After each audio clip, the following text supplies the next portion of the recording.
খুব আনন্দ, খুব খুব। আচ্ছা হয়েছে হয়েছে, ফালতু কথা রাখো, ফ্রেশ হয়ে খেতে আসো। আমার কথা তো তোমার কাছে ফালতু মনে হবেই।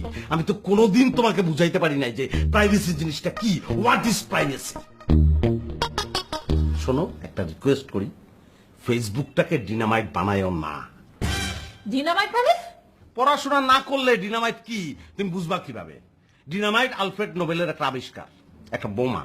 এটা উনি আবিষ্কার করছিলেন মানুষের কল্যাণের উদ্দেশ্যে, কিন্তু কিছু দুষ্ট মানুষ এটাকে মানুষের বিরুদ্ধে দাঁড় করাইছে। তোমার কাছে আমার রিকোয়েস্ট, তুমি ফেসবুকটাকে আমার প্রাইভেসির এগেইনস্টে দাঁড় করায়ও না। ওইসব দুষ্ট লোকের কাতারে তোমাকে আমি দেখতে চাই না।